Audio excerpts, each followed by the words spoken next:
Hi guys, it's Mark Zicree, Mr. Sci-Fi, also known as Mark Zicree of Space Command, and there's lots of news, lots of stuff coming. The Space Command party, which we'll be having January 1st at our studios, and we'll be live streaming it, so you guys can be flies on the wall and get a tour of all the spacesuits and all that stuff. It's going to be really, really fun. But meantime, today, I saw Avatar 2, The Way of Water, and I wanted to report back on all of it.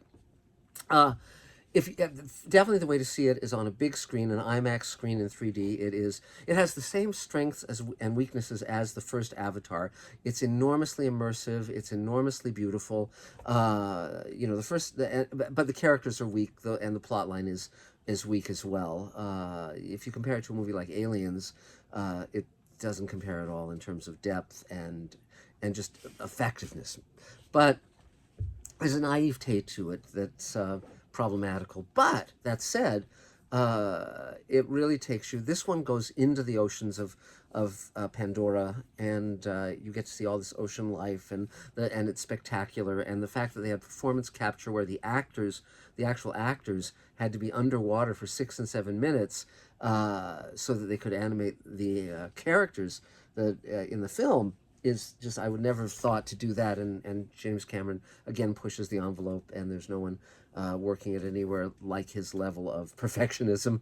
But the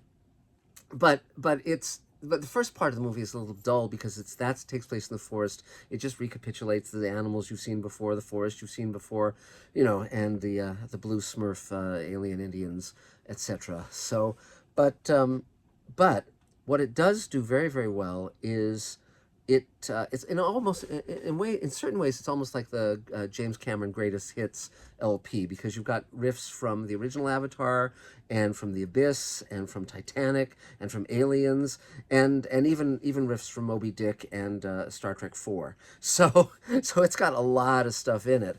But and it's like 3 hours long. And in this one, of course, James Cameron, of course, now is married, and he has children, and so this one's about family, and that's fine. That's fine. But there's a lot of kids, and two of the brothers, it's very hard to keep them apart, in terms of who's who, because they're very similar. One's slightly older, one's slightly younger, and I won't tell you what happens, but it's there's a reason there's two brothers.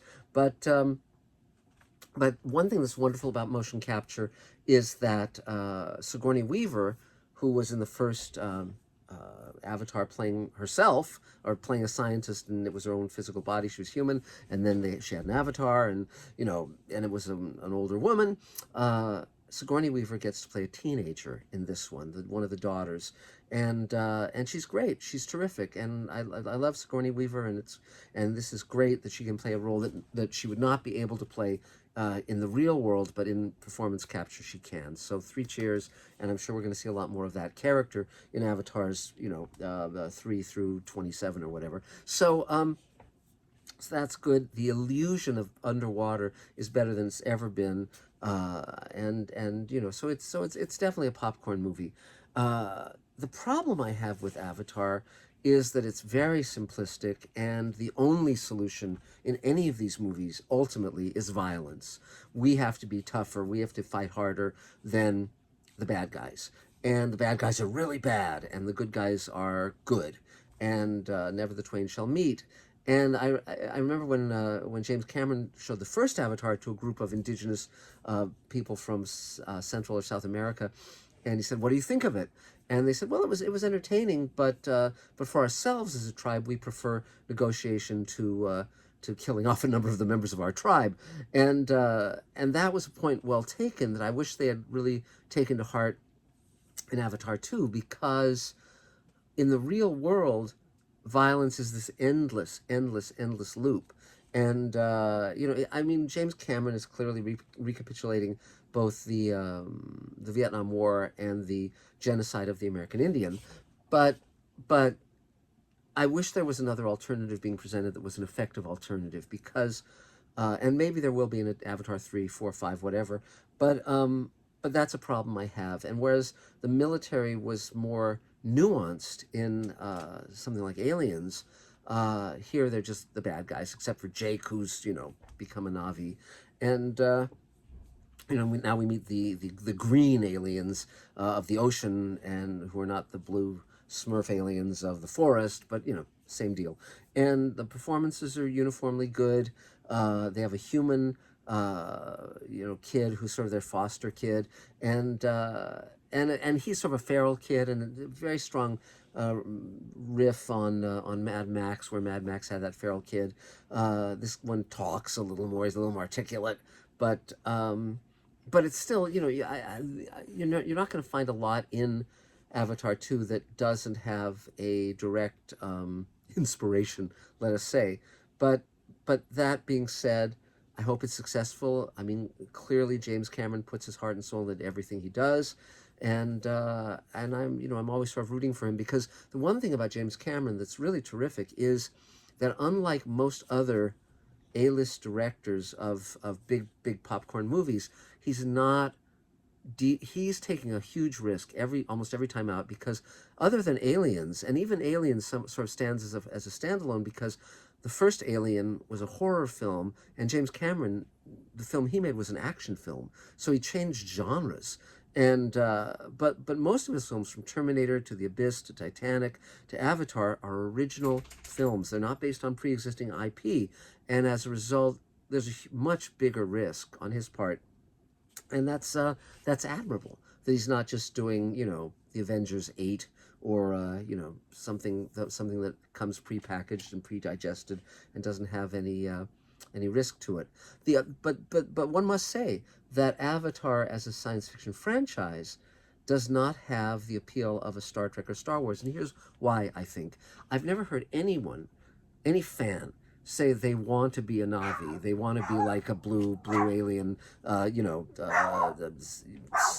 Smurf guy. And whereas people do want to be Jedi warriors, Jedi knights. They do want to be on the Enterprise, and so those universes are much more appealing, I think, for particularly the urbanized or the technological audience, than going native on an alien planet and so forth. And but that's the way it goes. It's a movie. It's a movie. It's an entertaining movie. And having worked with one of the world's great peace activists, Lord Peter Hayne, for several years on a project about his life, it's really much more interesting to see how people are warriors for peace than warriors for war. And it's a very different bag of tricks. And you can pay lip service saying, well, at first they don't try to engage, they don't try they try to find escape and hide, but uh, ultimately, at the end of the day, the only answer is, well, we've it's war again. Um, oh well, I wish movies, particularly action movies, presented more creative alternatives. And in fact, in the next episode of Space Command, we're working on the Great Solar War. It's another 2-hour episode once we finish Forgiveness. That one is looking into the issue of war and the notion of war, and how the enemy is war itself, not the enemy across the battlefield. So we'll be getting into all of that stuff in the near future. But for now, I'll say this. I had a pretty good time with Avatar 2. Elaine was long-suffering. She came with me, but for her it was a little better than a root canal, I think. But I think if you're a fan of James Cameron, if you're a fan of Avatar, or any of his other films, you'll find things of value here. Sigourney Weaver is wonderful in every way. And I hope she, does film after film after film in any number of roles, because I've loved her ever since I saw her in Alien. And that's about it for now. If you want to comment or subscribe or tell your friends about Mr. Sci-Fi, that'd be great. We're still raising money to roll camera in January. You're welcome to come to the set and watch us film if you if you buy in. And meantime, we're looking for people to run our Kickstarter campaigns. We're looking for people to help with various and sundry aspects of pre-production, production, post, all sorts of stuff. Feel free to reach out to me at markzickery@gmail.com. And that's about it. I hope you're having a good holiday season, and I hope that the coming year brings you everything you want. So we'll talk soon, and thanks very much. Bye.